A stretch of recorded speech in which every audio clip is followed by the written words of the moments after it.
Welcome to the Good Faith Podcast. I'm your host, Curtis Chang. And the Good Faith Podcast is a production of Redeeming Babel. And it's where friends who follow Jesus help each other make sense of the world. And I am absolutely convinced to make sense of the world in 2024 must include making sense of AI, artificial intelligence.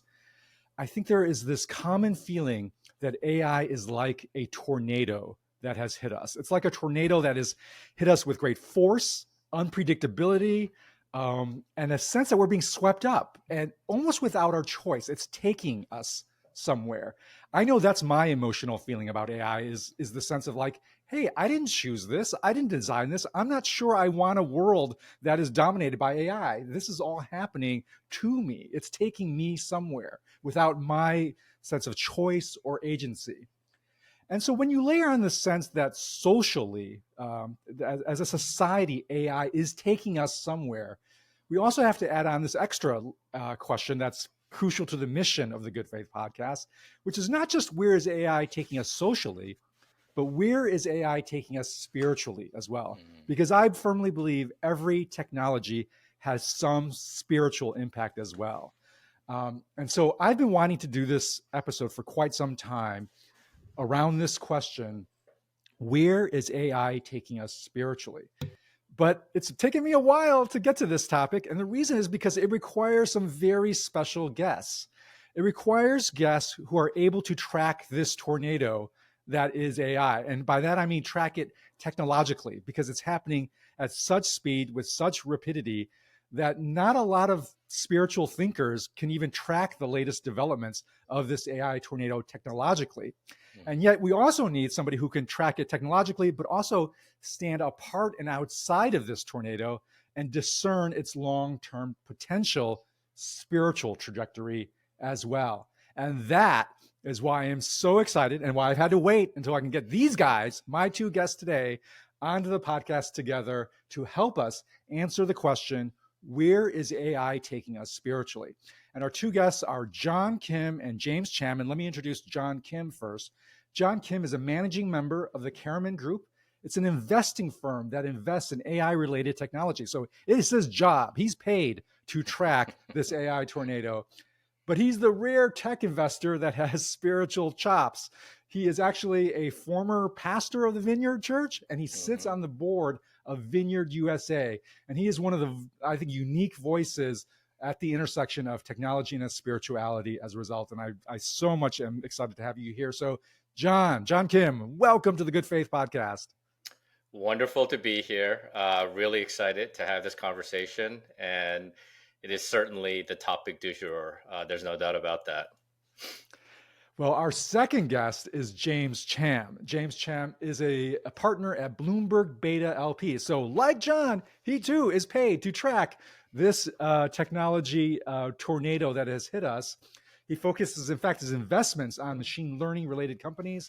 And like John, he is also one of the most thoughtful spiritual thinkers on technology in my own network of friends. Both John and James and I, we go back like decades in our friendship. And in fact, with James, as listeners know, my pet passion project is the theology of institutions. And when I was first trying to find my way to this theology of institutions, James was actually one of my first conversational partners, and he's been super helpful to my own thinking on that topic, and he's going to be helpful to us on this topic. So James Cham, welcome to the Good Faith Podcast. Thanks so much, Curtis. I feel like I've been a longtime listener since maybe the early 90s when I heard you give talks about Christianity and your experiences in South Africa. Okay, I got to, because you said that, I have to do a full disclosure here that this podcast is not going to win Good Faith any diversity points. This is a podcast with three Asian American middle-aged male nerds who, just full disclosure, we all went to Harvard together. These guys were my students in my intervarsity ministry when I was on staff. You've given it away, James. You've blown our cover. In fact, let me just say, I will get to the topic in a moment, but James owes his marriage to me because it's true. You tell the story, James. Why is your marriage due to So me? when I was in college, I got lucky enough to be invited to someone's wedding, and I was dating a young woman, and and and sort of when we went to the wedding, sort of they throw this little sort of there's like the tradition where folks end up throwing, what is it called, The bouquet, and the the tradition bouquet. is that whoever catches the bouquet is going to get married next. Yeah, and that young woman who I was dating caught it, and then I married her many years later. And so I can So thank Curtis and Jody. exactly. You're welcome. You're welcome, James. All right. Enough of our own little personal thing. Let's get into the topic. Mm. John Kim, start us off. What is AI now at this moment, and why is it different from what's come before? Yeah, I think maybe a way to frame this would be to think first, kind of what is the predecessor to AI? And the way I like to think about it is I think it was about 10 or 11 years ago, there was a paper written by venture capitalist Mark Andreessen about how software is eating the world. And what he meant by that is really more and more of our interactions in everyday life is essentially being mediated by software. And I think anybody who lives, sort of in a modern society with computers and smartphones understands what he meant by that. And so increasingly, as more and more of our day-to-day life and experiences are being mediated by software, uh, companies that are masters of writing and scaling software are the most valuable companies in the world. Their founders and investors are the wealthiest people in the world. And so software is just taking on just this sort of massive presence in our lives. And so I think along that trend, what is happening with AI is that it's really just it's just sort of this model that's encoded in software. But I think what's really sort of if candidly it's astounded even the earliest research is how is this essentially a model, and I could talk a little more about neural networks later, but it's really just trying to understand or develop statistical correlations that are present in language. And it's able to process these things in a way and with an interface that maybe a lot of us listeners are familiar with, whether it's ChatGPT or Bard or Llama. And you're able to query and interact with a piece of software that seems not only super knowledgeable, the way maybe a calculator or the program Mathematica was very able to do interesting calculations, but it seems knowledgeable in a nuanced way, like nothing ever we've interacted with before. And, no less than Elon Musk, who I'm sure everyone knows, founder of Tesla, SpaceX, early investor in OpenAI. Part of his concern is that we're developing something which, and I put this in quotes because it should be defined later, we're for the first time developing something that's smarter than a human being. And so once you get to that point, obviously a lot of interesting questions are emerging. A lot of us are experiencing it through the various interfaces that are available to the public. And we're both awed, but also I think a lot of us want to pause because this is definitely taking us somewhere. Yeah. I'll just to note the eeriness of it. When I was trying to think of what's a good analogy for AI, and I was like starting to kind of think, I think it's sort of like something weather related, like crafting this intro. What did I do to try to think, hey, does this work?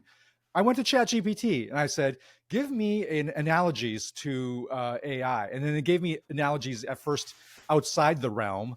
Like it's sort of like the early days of the internet. I was like, no, ChatGPT, give me a weather related analogy. And then it was like, it's kind of like a tornado, which I was already groping towards. But so it didn't quite beat me there exactly, but it helped me get there in a very eerie way. And so I experienced like yesterday, just what you're describing. Yeah. James, anything you want to add to that about just kind of the different nature of AI now in this moment, and especially how fast things are evolving and moving? I mean, so John and I have similar perspectives, and in some ways we agree and disagree. To me, what's happening right now is sort of one of those moments when people get massively disoriented because there is a big technical change that's happened. And so we're about 12 years into sort of a set of discoveries and understandings around sort of how natural language is going to work and not work. So I think that that part's true.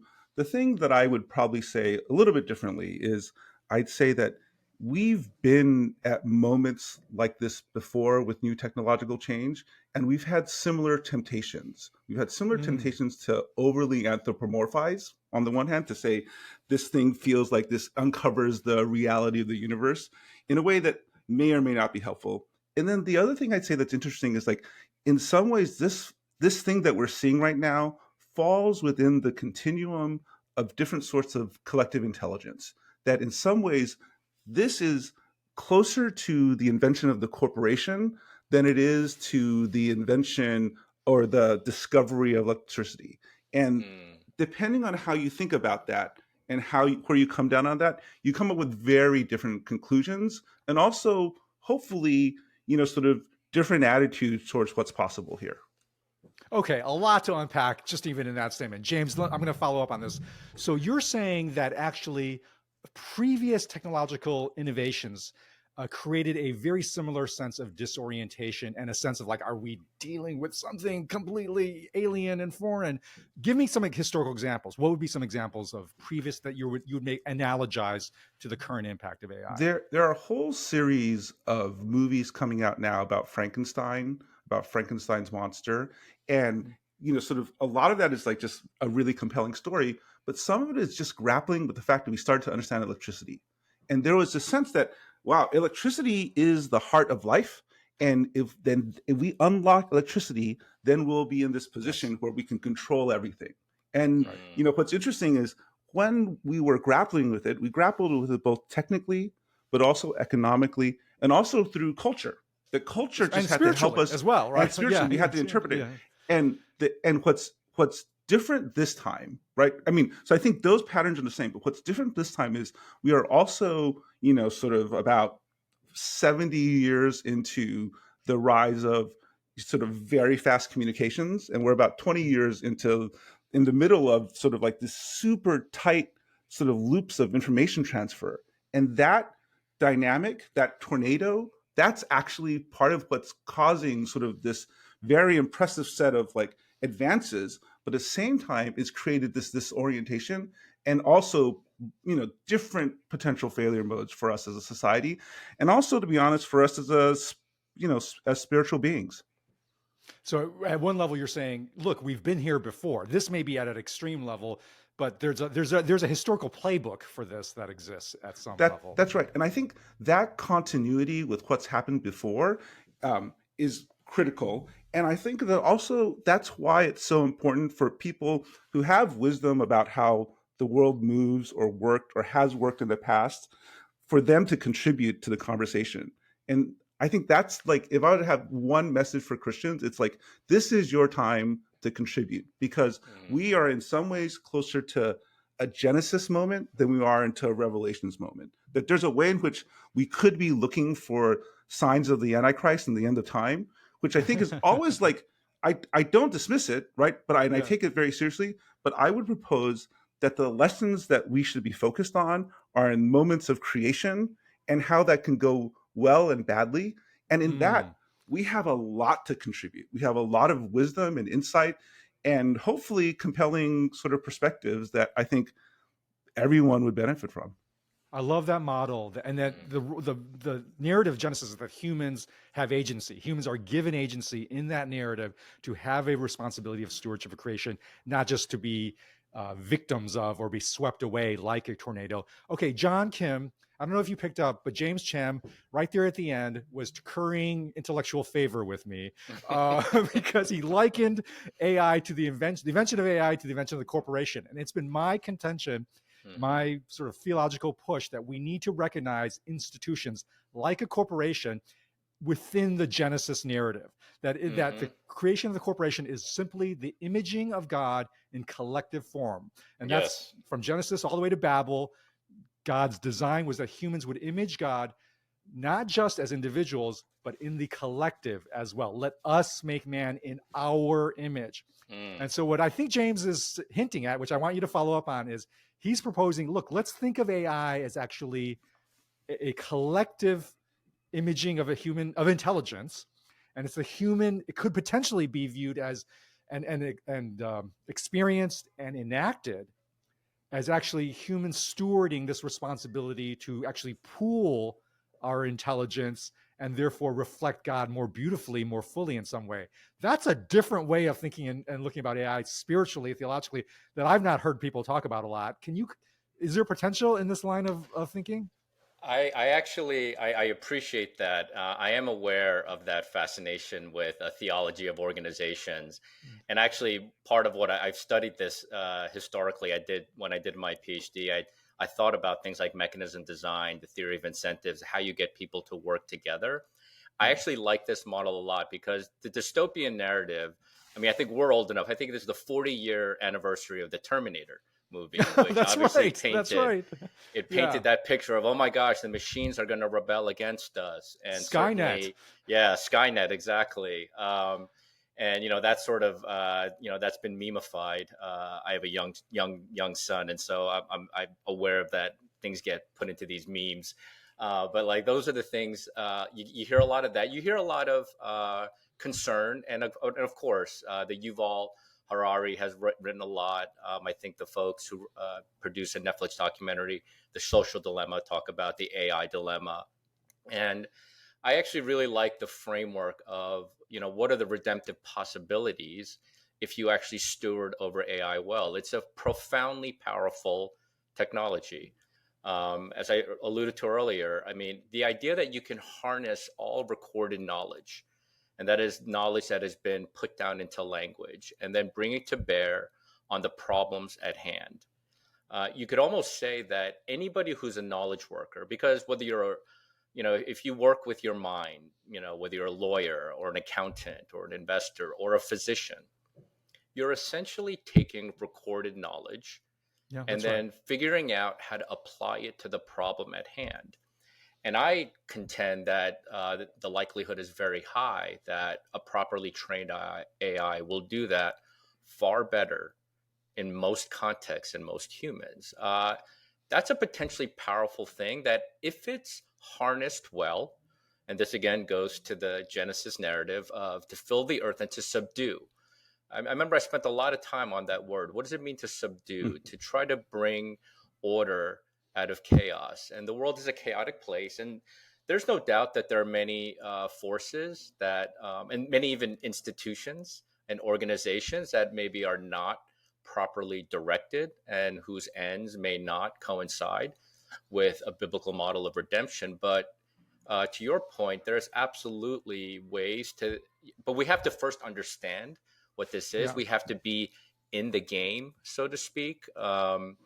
And I'll talk about this more a little bit later, but I think that one of the interesting things that the way AI technology is evolving is I do believe that whereas sort of the era of the Web 2.0 era really rewarded massive scale in a way that power sort of aggregated to a small number of entities. I think the way that AI can evolve, it can be utilized in very redemptive ways, and it's incumbent upon us to be in the game and to execute along those lines.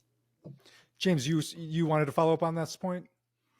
Well, I was just going to highlight this idea that sort of John talked about, that, I think the other lens that John brings is an economist and an economic historian, right? So there's a way in which we realize that these are unique moments where the organizational designs that we create or the decisions that are made are going to be things that people are going to benefit from or suffer from for a long, long time. And that's why there's almost a way in which this is a critical time for Christians to contribute in constructive ways, to think about, oh, what are the patterns that we want to set? What are the norms and what are the expectations? And my contention in some ways is that the people who are building these things right now realize that they have great power. And they're all suddenly, like, sort of in a way in which, you know, computer science people or programmers for a long time could just say, oh, we're just the programmers, we're just the guys on the side. And I think there's this realization right now that, oh no, the decisions we make have profound consequences. And at a time when they realize they both have power and realize they have consequences, that's when they look for wisdom, right? And so that there are people all over the place right now who are saying, how then do I design this? How then do I do business? How then, what decisions do I make that could potentially dehumanize or expand or, maybe use these things for good? And I think like those questions, that's the moment we're in right now. And in some ways it's easy to get lost amidst all the tornado, right? To miss like sort of like the bigger weather pattern or the climate. Okay, John, say more about that. What are the opportunities and challenges in terms of design and the economics of this? Yeah, I mean, let's just look at, I mean, the company that, according to most independent arbiters, has the best LLM today is OpenAI, right? Yeah. Let's look at how OpenAI tried to structure itself. Now, you can debate whether or not they're doing a good job at this, but they specifically organize themselves in a very complex way. They're not a pure for-profit. They're what you would call a cap profit, where the entity is actually owned by a nonprofit. And so it's actually very clumsy when I look at sort of the deeper ways in which this is structured. But what it suggests is that they are, to James's point, they recognize there's something here. If we went pure for profit, a la Facebook and Google, right? I often like to say Facebook started with very good intentions. Their mission was to bring the world closer together. What happened there? Well, it turns out that the engagement maximization algorithm, the best way to do that is to create echo chambers. And so the idea of bringing the world closer together, if you want to maximize profit, it turns out the best way to do that is to do the exact opposite. So I think I think we should give at least some credit to say, you know what, the folks at OpenAI, they realize this. Maybe it's not so great to be purely a profit maximizing entity. Now, the sort of drama that played out last November sort of suggests that there are different ways that people interpret this. But I think it's at least a window to folks recognizing that this is a unique moment. And the question of how to create organizations, how to design forms that are not going to solve all the problems. There's no set of contracts that's going to institutionalize or legislate redemptive morality.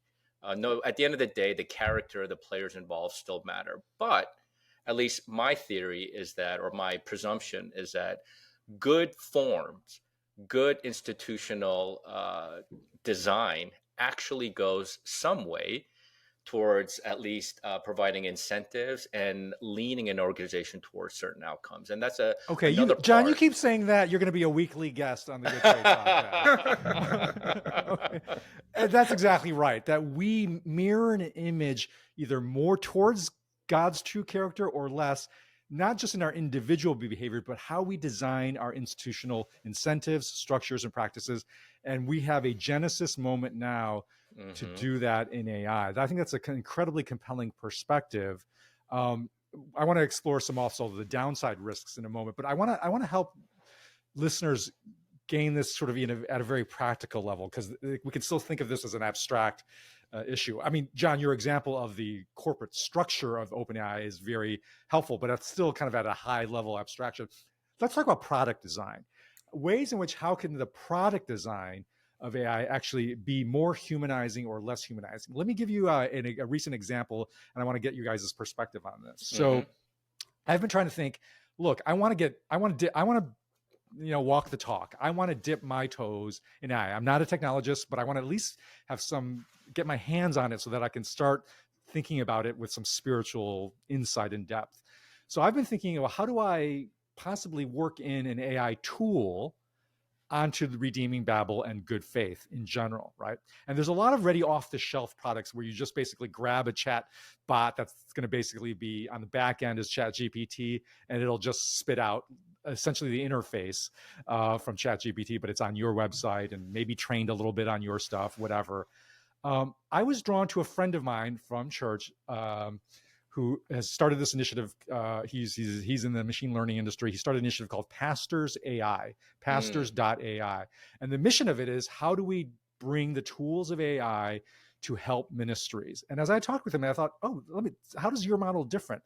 And one of the things that's different about his model, his tool, his chatbot, is one, it's trained on very specifically what you want it to be trained on. So your sermons, your podcast, so it gives you some agency. So you're not a tornado that's swept aside, that suddenly it's going to say things and make inferences about what I, Curtis Chang, or Redeeming Babel says that's out of my control. There's some strong boundaries put. Okay, the answers I'm going to give are going to be trained on your material with these, and then you can set the temperature of how imaginative leaps it can make, and it sets the temperature low so that it's not going to say things that are, again, I didn't say that.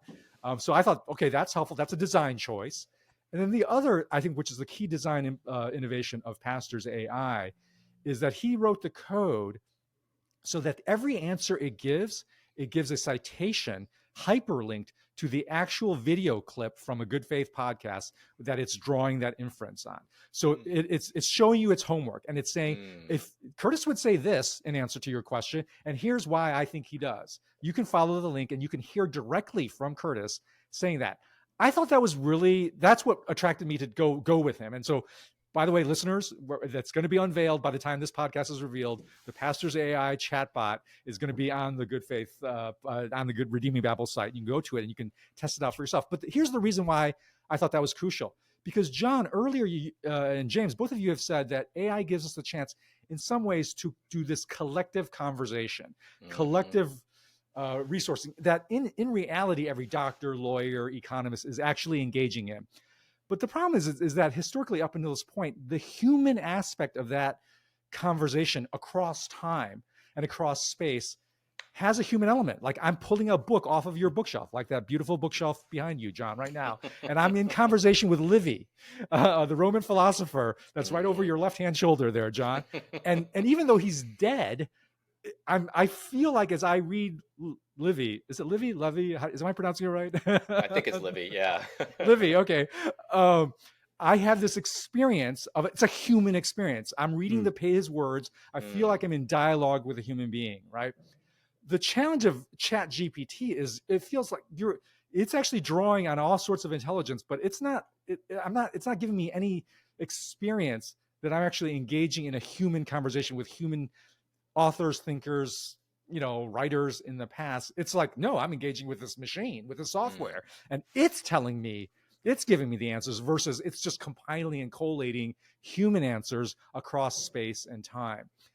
So James, tell me what you think from a product design. How do we move more in this direction of human? I'm not sure Pastors AI is like the exact right answer, but it suggests, it points to, there's something in product design that we can try to move towards a more humanizing aspect versus a dehumanizing experience. What do you think about that?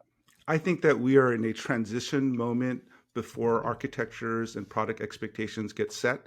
And so in that way, I'm actually agnostic about whether or not that's going to be the long-term answer. That I think that as Christians, the hard part is that we exist in a context. And so we have all these expectations about how the world should work. And it's actually very hard for us to figure out what are the things that are eternal values and what are the things that sort of we just lived with, right? The story that I'm always caught up with is this idea that at one point in the 1910s, there was this great scandal in Los Angeles, which was going to be this horrible sin, which is they were going to charge for parking. Because that idea of charging for parking was just so foreign to us, right? As people, that were like, this is outrageous. How could they do something like this? And I think that my guess is that 30 years from now, that's not going to be the answer. That this sort of human citation, backing it up with humans to finding a quote, that's a transitional product to get people used to whatever ends up coming next. And what that looks like, to a certain extent, I'm an early stage venture capitalist, and that's the fun of my job, right? The fun of my job is I get to see the people who are doing something right before it becomes either a great idea or an acceptable idea. And so I think that the humanization, what it means for us to be human, and the humanization of products and the accessibility and its legibility to us as people in 2024 is going to be very different than what we feel like in 2034. And so that on that part, I'm really humble and agnostic. Now, the other part of this, which is like, so how are you using this? Sort of what message are you trying to send? How are you trying to move people? What are the consequences of that? I think those things, those never change, right? The Yeah. possibility that pastors.ai will be used for good or evil, right? That's eternal. And I think the critical thing for us as Christians or just as people is to remain responsible, is to not defer responsibility. If I were to say, what's one of the great potential sins or one of the great failure modes of AI? It's not probably going to be the end of the world. What's more likely is that it'll be used as an excuse from people, from good-hearted people, to take more power and abuse it, right? That we will say, oh, I'm sorry, I just built this product. I'm just making money off of it. I'm just using it for influence.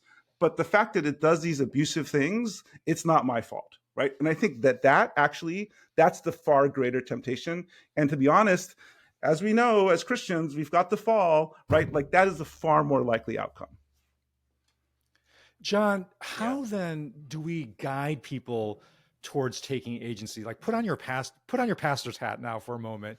sure. Okay, and I agree with James, by the way, that like we don't know what the right product design, and it's way too early to say what and I'm just using the pastor's eye as a directional vector, not as a that's it. And I agree. Like there's no way you can possibly have a helpful AI that cites every single source. The beauty of, or the power of AI resides precisely is it's taking countless sources of information that cannot possibly be individually cited.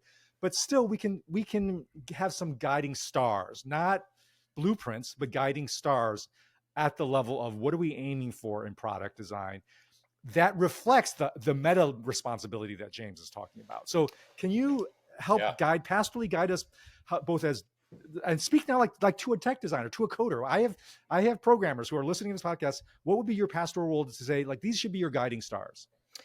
Yeah, it's an interesting question. I think part of where I would start is, uh, you can, well, let's go for a big one first. I think that if you're gifted in this area, um, and there's a lot of, this is a white space right now. It's pretty wide open, and there's a lot you can do. You can even tinker with a lot of what's available today. Just today's architecture for these sort of LLMs. There's what they call the base model, which is like what Wait, hold on. ChatGPT is. Define for everybody what an LLM is, just so that just Sorry, LLM yeah. is just, yeah, it's not a law degree. That's what I was explaining to someone the other day. But just LLM just stands for large language model. And it's basically the type of what they call neural network, which is the underlying structural way that text is being sort of fed into this black box. And then that's what you're querying when you ultimately are interfacing with ChatGPT. But the way that these things are, uh, maybe one trend that I'm seeing is Facebook, ironically, has open sourced their base LLM. And what that means is it's trained in a way that it's useful right now. But if you really want to make it useful in a certain context, you've got to train it with more data. So it's akin to what you're talking about with the quote pastors.ai, which is you can have like a generic LLM, but then if you start feeding it a lot of writings of, I mean, I'll just pick arbitrarily, Richard Foster, Dietrich Bonhoeffer, Tim Keller, Right. John Stott, pick your favorite. Then now it's a much more specifically finer tuned thing. And so you can think right now just about how you can generate a lot of interesting specific use cases on one of these base open source LLMs, and it becomes very, very useful right away. And it speaks to this idea. I mean, one of the things when people talk about, oh my gosh, AI is biased, and I'm like, well, everything is biased. Is there a news source out there that's? I mean, I have half of my friends think the New York Times is fake news. The other half thinks Fox News is fake news, and so we're always ingesting things that are obviously biased in some way, shape, or form. I think what's relevant is how do you design something that is fundamentally redemptive at the core. It's redemptive at the core, but we have to be very good about user interface, making it accessible.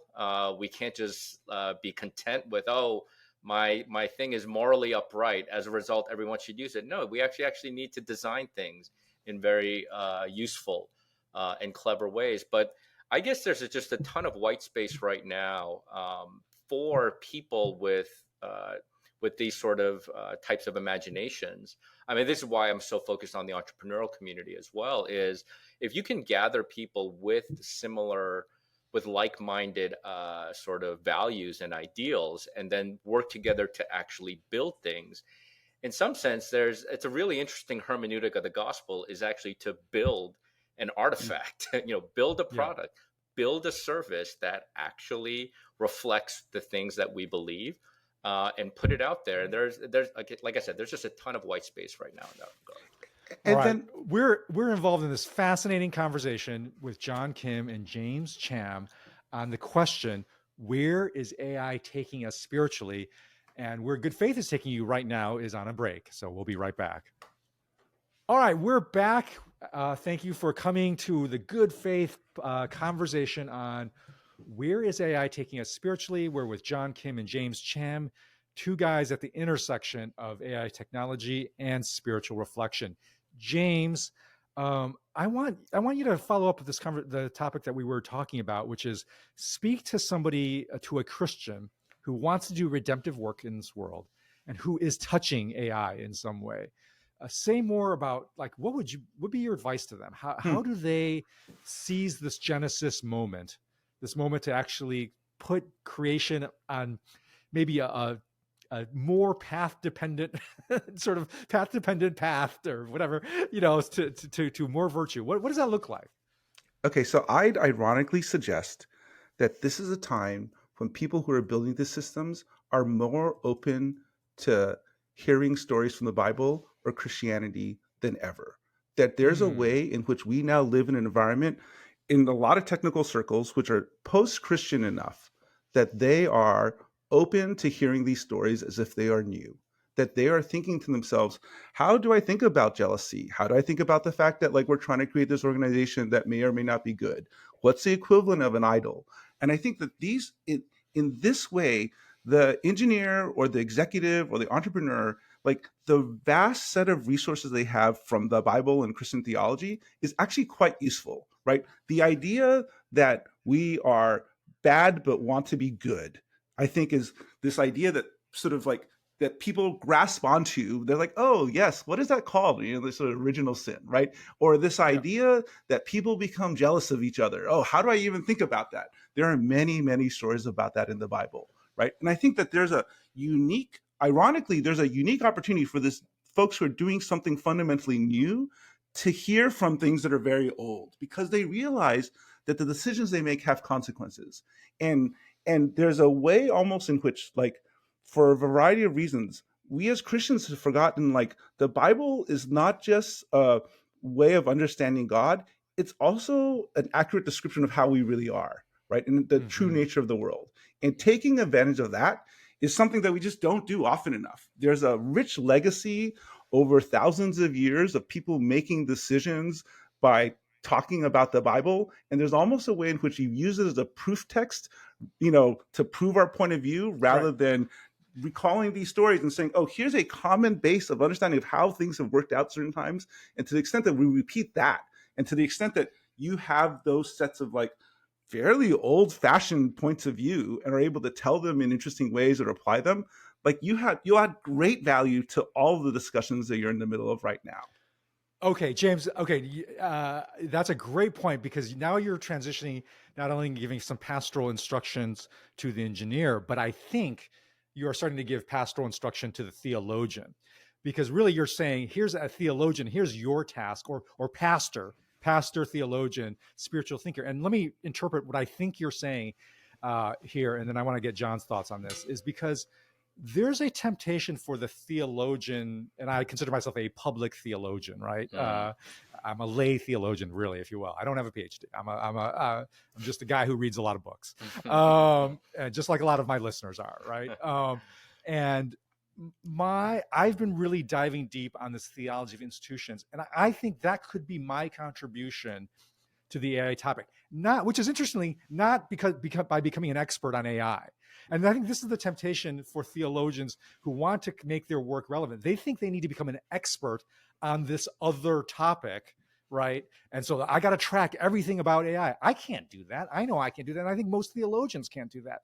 But you need to be conversant enough to know what are the big theological questions, not the technology itself or where it's going, but the big possible questions that are being raised and the guiding stars that will be needed, and then really dive into that. And this is really why another reason why I'm motivated to really keep working on the theology of institutions, because I think precisely the theology of institutions will be a new way for the engineer to think about the old treasures of the gospel story, to say, wait a minute, there's more, because I am building an institution.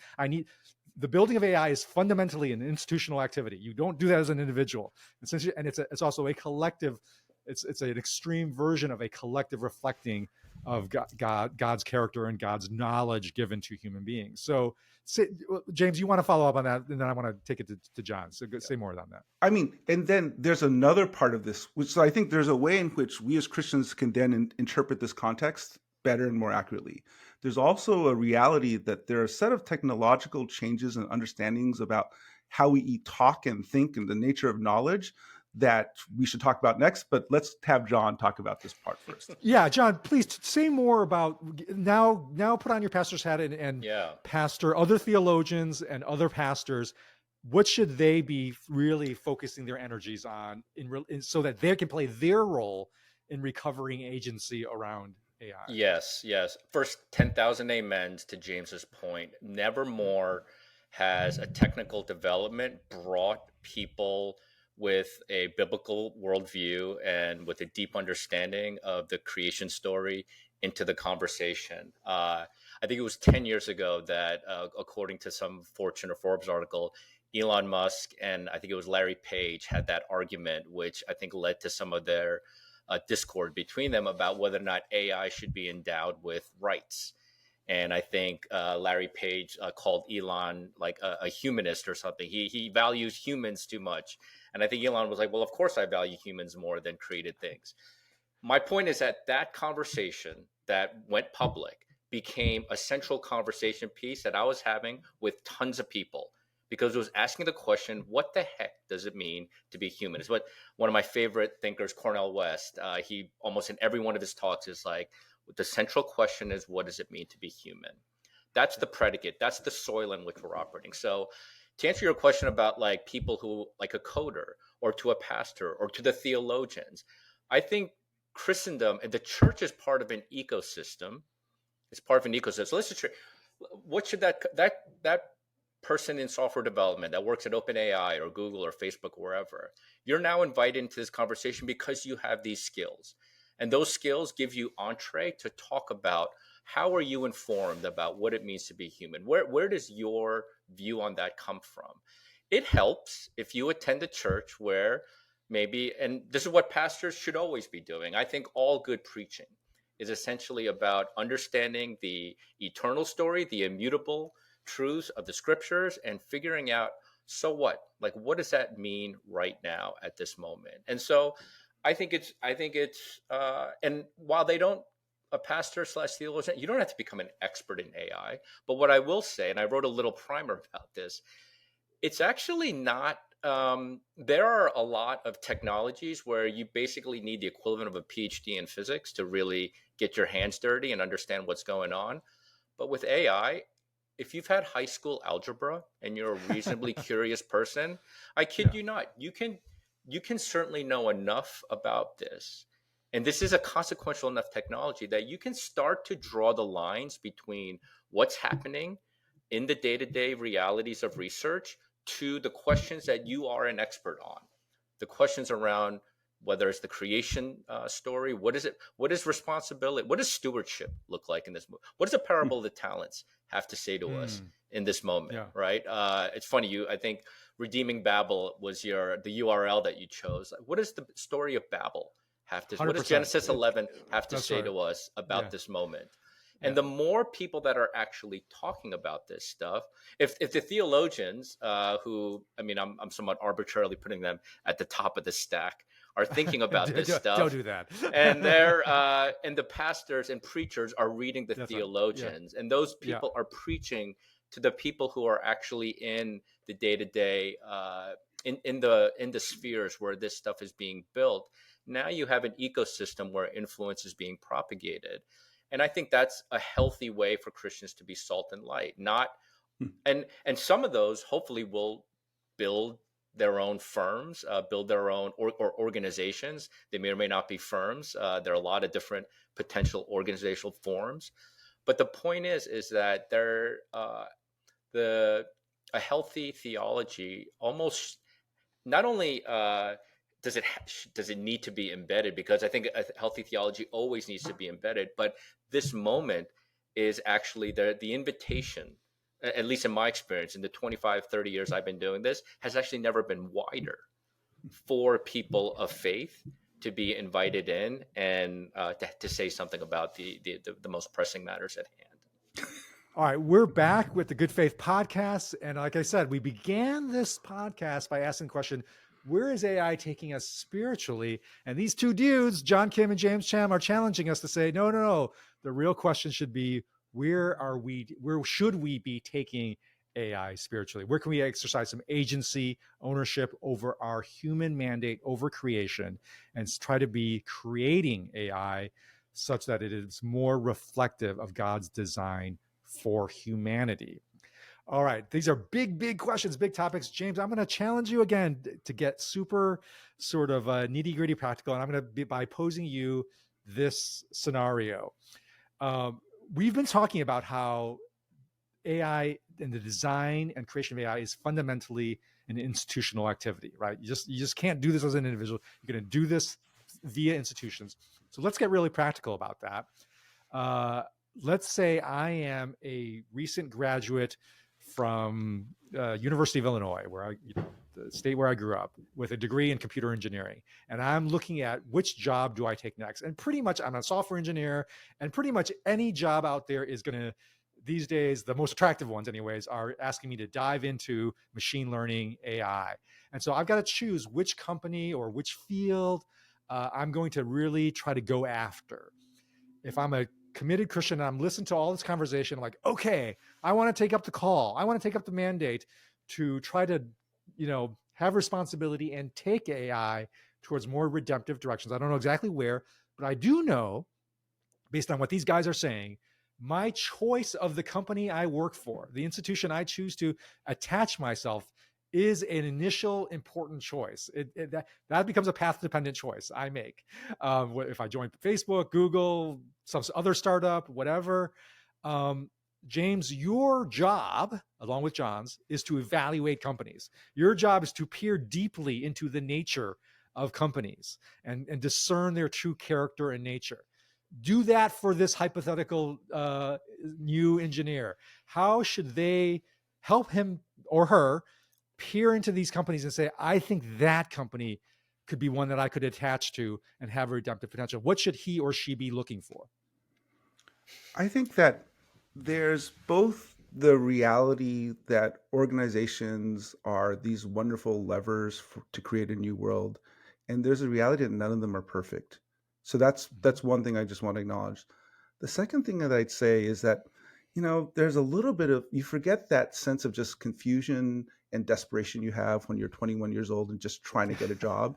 And I give great honor to that sense, right? That there's a little bit of this, especially right now when we're in like not a great economy for programmers, where suddenly folks for the first time are saying, I don't know, I just kind of want to get a job. So I want to acknowledge that.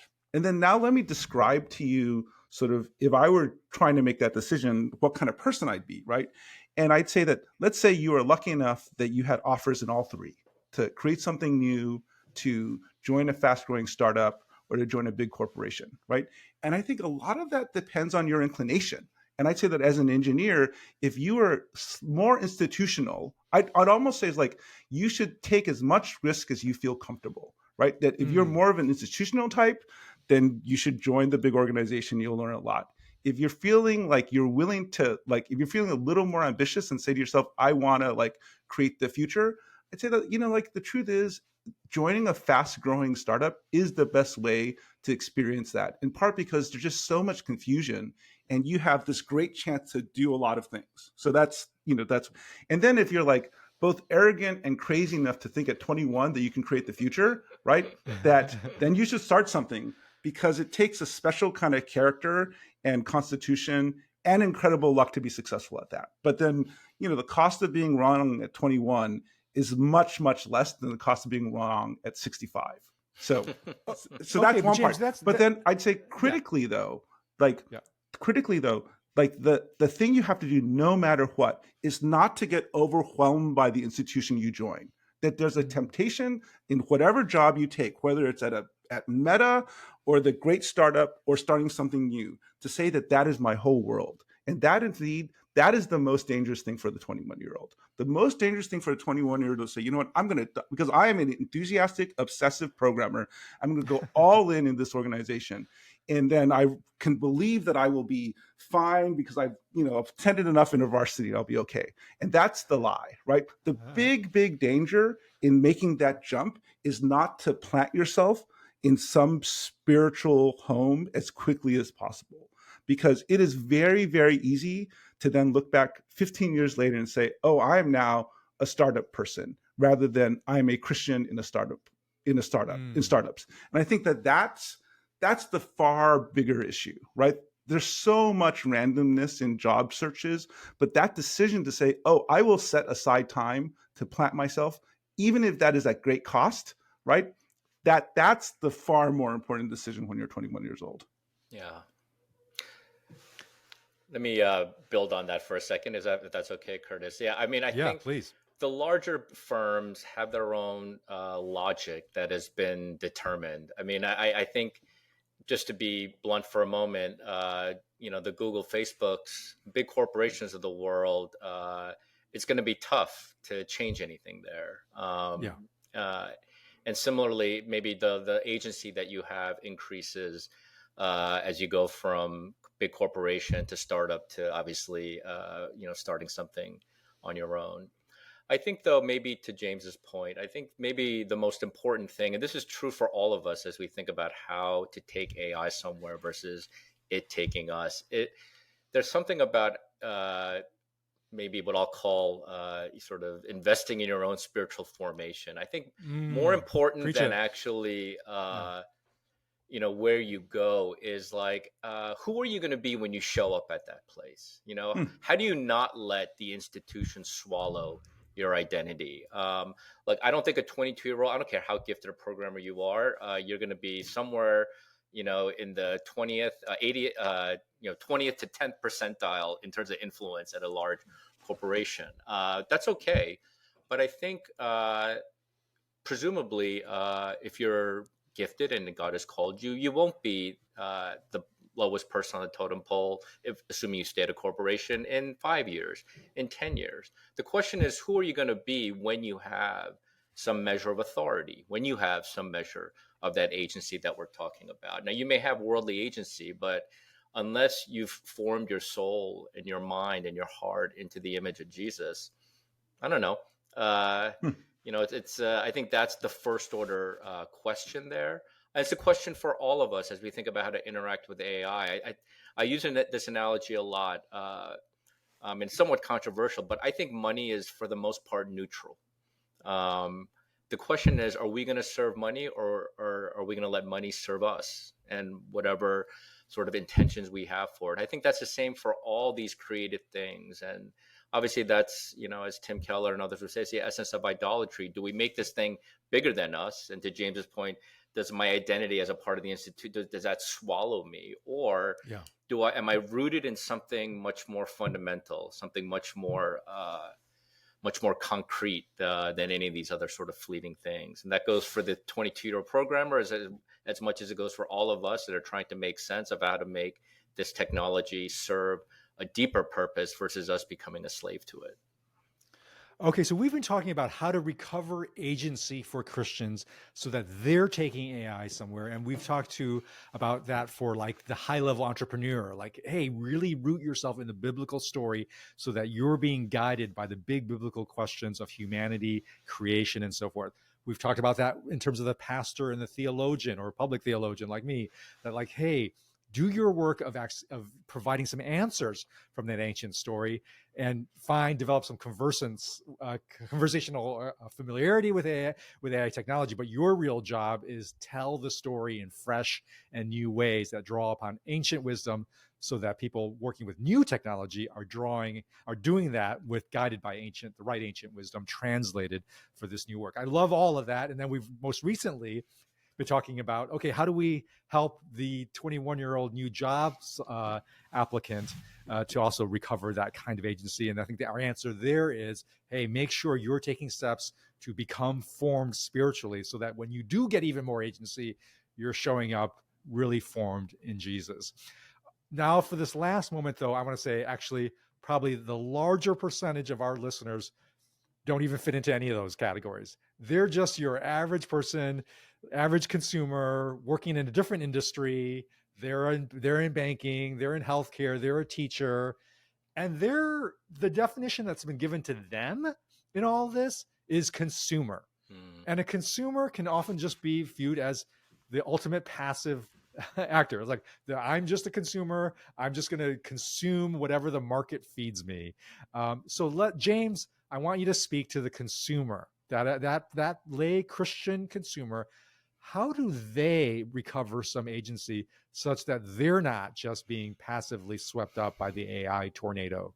I mean, I think that there are a few things that are interesting to just draw upon. One is that we've had now 20 years of experience from both seeing like the effects of the social web, and also like about a decade of understanding the effects of sort of decisions we make around mobile. And so that's one perspective. And then I think the other thing that's interesting is like this is a year where there will be more countries in the world having elections than in all of history. And there's almost a sense in which we forget that we as individuals have great power, that we can make individual decisions. And I'd say that as a consumer, it's just being a little more conscious about the decision that we make, like a little more conscious about like that easy path, the easy TV remote, the sort of like the easy chance to flick on, to swipe on TikTok again. I think like those sorts of easy opportunities, those sort of easy decisions are places where if you just have a little bit of friction, if you think just a little bit, that dramatically changes the metrics for all these large corporations and also forces them to act a little bit differently. That you forget that small micro decision you make 10 minutes from now, like that times billions, right, changes the world. And you have an opportunity in every decision you make to affect that. And I think that dynamic is something that, to be honest, is something that we forget. And it's something that everyone wants us to forget. That like the entire world, the media, advertising, corporations, organizations, all of them want you to forget that you have a choice. And to the degree that you go along with that is the degree in which like you follow the trends, and the degree you go against that is actually your opportunity to have agency and make meaning with what you do day to day. John, I'm going to give you the last word on that. Speak to the people. Yes, What do you indeed. want to? Yeah, I think a lot about just the way we engage with technology. And so this goes slightly broader than even just AI, but our whole sense of reality is much more digitally informed than it ever was before. And we're not even yet at the metaverse, which is a whole separate conversation. I think the way that digital forms mediate our sense of reality can be good, but I think for sure we've gone a little bit too far. So maybe one of the first things that I would say to people who are consumers, and we're all of us are consumers in some shape or form, is to disengage from digitally mediated experiences and to reclaim what is real is perhaps one of the most sort of countercultural things you can possibly do in this moment, just because I mean, this device here, we're at the 17-year anniversary of the iPhone, and about 20 years now for social media. And, I think a lot of what Christian wisdom has to offer, and especially the monastic tradition has to offer at this moment, Mm, is to say, you know what? Sometimes just sweeping a street, raking the leaves, reclaiming mm, and interacting with physical reality as opposed to mm. digital reality is incredibly powerful for the soul. I've experienced that personally, and that's accessible to all of us as we try to prevent AI from taking us somewhere, and just technology overall versus allowing technology to serve and promote where we ultimately want to go. John, I love that insight. That is a perfect example of the ancient wisdom of the monastic. In your example, the monastic tradition is something that is a profound contribution, profound and potential contribution, Christian thinking, practice, tradition can make to AI. Like, how do we Mm, build in the rhythms of monasticism into the design of AI? That's a fascinating question, and that's a kind of a contribution that a theologian could make. And James, you have a final word on how theologians could possibly explore the riches of the past to translate that to our challenges today. Say more.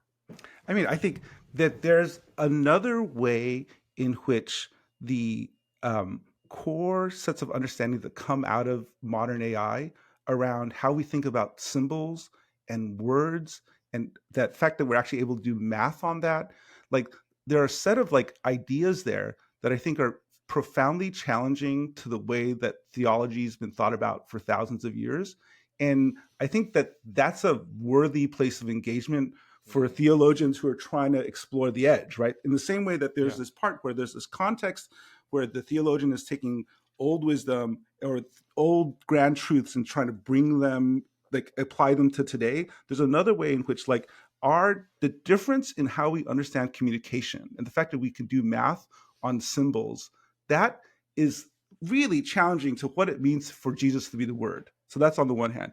And at the Oh, same time, okay. there's Here at 1 hour yeah. mark, you're bringing this in, James? And then the other challenge is like there's a way in which like these AIs are almost organizations that feel like they're living. And so questions of consciousness and respect and how we treat them, like they come up now in ways that are, rather than being theoretical or something that Aquinas might have asked about, right? They are now practical questions around what people do day to day. Yeah. And those are challenges that like theologians can like really wrestle with right now if they just spend a little bit of time like reading John's Medium post about AI to get a little bit of the underlying math behind it, to then say, oh, this actually, this connects with these set of ideas and this changes in some ways fundamentally, sort of how we might want to talk about something. Guys, thank you so much for this conversation. I want to conclude with just sort of a total meta level observation, which is if you as a listener have been enjoying this conversation, you're like, wow, this is neat that what these guys are talking about. I want to point out that it's not because I just happen to have two smart friends. It's because I have two friends. These are friendships that go back 30 years, mm, back to college, our days together on college. This is what you're hearing is the fruit of a 30-year friendship. It's not mm, smarts. It's about friendship that we're able to talk this way. And so if you want to be part of an ongoing conversation on any topic, whether it's AI or healthcare or education or whatever your field is, find those friends now. Find yeah, those friends now that you want to have this conversation over a 30-year arc.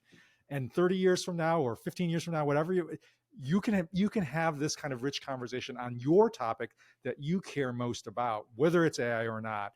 And that will be a far richer conversation than anything Chat GPT can generate for you amen, in your amen. life. All right, with that, listeners, thank you for joining us here on the Good Faith Podcast. And we will be back next week when we once again gather around the campfire.